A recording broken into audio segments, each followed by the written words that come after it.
Hi folks, I'm Steve Hindy for Showing Animals Respect and Kindness. This is a clip from a performance of the professional bull riders on Saturday night, Friday 19th, 2022 at the Knoxville Arena in Knoxville, Tennessee. A badly injured bull is recorded by a person in the stands. An email from this individual said the injury occurred just as the bull came out of the chute.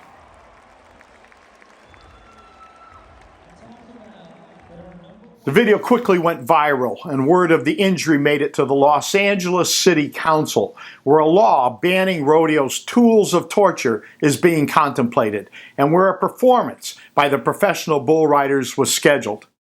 David Gershwin, a consultant with the PBR, sent an email to John Popick, the Deputy Chief of Staff for Los Angeles City Council member Bob Blumenfield. Gershwin claimed that Red Alert, the victim, had a separated shoulder but was still alive. A photo of Red Alert would emerge. Note that he is not standing on his front leg, which is very swollen.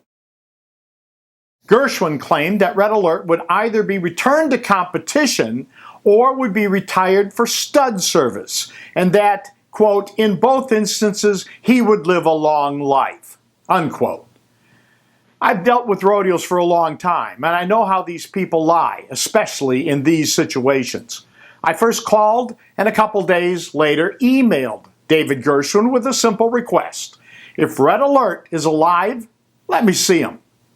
Allowing us to see the bull was an opportunity for the PBR to demonstrate its truthfulness and transparency. They claim to be real men, cowboys, and they claim their animals are athletes. This was a chance to prove it. But talk is cheap when it comes to the professional bull riders and to all rodeo people. Mr. Gershwin didn't respond. Not by phone, not by email. Not then, not ever. We gave the PBR lots of time to do the right thing, but David Gershwin is a fake cowboy. They're all fake cowboys. My first experience with rodeo people lying about an injured animal was September 17th, 1994. Very early in our rodeo investigations, and early in our use of undercover cameras. The place was the Lake County Sheriff's Rodeo in Lake County, Illinois. A steer had just been killed during steer wrestling. The victim was quickly rolled onto a piece of fencing and carried off. While the rodeo announcer assured the audience that the steer would be okay, I openly started talking to my associate, Greg Campbell, about the steer being obviously dead. As a result, Greg and I were quickly surrounded by police and rodeo people, and we were unceremoniously ushered out of the rodeo. A short time after we were kicked out, a different steer was brought into the arena, and the announcer proclaimed him to be the same steer who had been carried out. This was obviously a blatant lie. Months later, in June 1995, Greg Campbell and I were giving a presentation in a high school about rodeo animal abuse. During a question and answer period, one student stood up with an incredible story to tell. He knew the truth about what happened on that night at the rodeo. The student was with the Explorer program for students intent on entering law enforcement. This young man was a volunteer worker at the Sheriff's Rodeo on the night the steer was killed.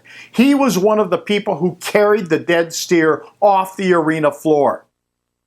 The student's story became an article in the Barrington Courier-Review newspaper. An eyewitness working at the 1994 Lake County Sheriff's Fraternal Order of Police Rodeo has verified that he saw a steer die in a wrestling competition. The eyewitness said Barnes Cattle Company officials switched steers when one died of a broken neck at the September 17th rodeo, and told volunteers to keep the switch a secret. The Barnes Rodeo Company was then, and is still, a stock contractor with the Professional Rodeo Cowboys Association. The lying doesn't matter, and the animal abuse doesn't matter to the PRCA, because this is the world of rodeo, which is built on animal abuse and lying about it. The Barnes Rodeo Company has a long history of abuse, including shocking animals to make them act wild from pain and fear. It doesn't matter if it's the Professional Rodeo Cowboys Association or the Professional Bull Riders Association or any other rodeo association, rodeo is built on abuse and lies to cover up the abuse. Let's get back to the Red Bull incident. The PBR filed a false claim for a copyright violation against the person who filmed the incident, and YouTube removed her video. The problem is, a rodeo cannot be copyrighted, and the PBR knows that. Everyone in rodeo knows that, because in 2007, the Professional Rodeo Cowboys Association falsely claimed copyright to get Shark's YouTube channel permanently terminated. Shark sued the PRCA and won. Our YouTube channel was restored, and Shark received $25,000 from the PRCA. The PBR knows about this lawsuit, but that didn't stop the organization from falsely claiming a copyright violation. Shame on these John Wayne wannabe fake cowboys. Shark put the recording of Red Alert's injury up, and we're putting it up again today.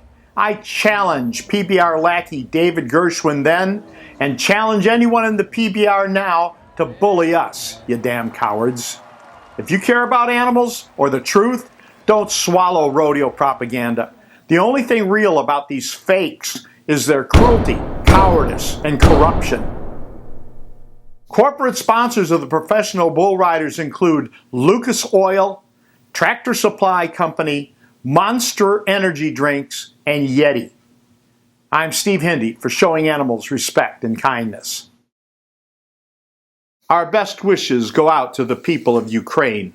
This humanitarian catastrophe can only end with Hitler wannabe Vladimir Putin being prosecuted for war crimes, convicted in an international court of law, and being confined to a concrete box for the rest of his worthless life. Thank you for watching. Please subscribe to our channel to see more of our investigations and learn what you can do to help Shark help animals. If you'd like to support Shark directly and gain access to exclusive content, please consider sponsoring us on Patreon.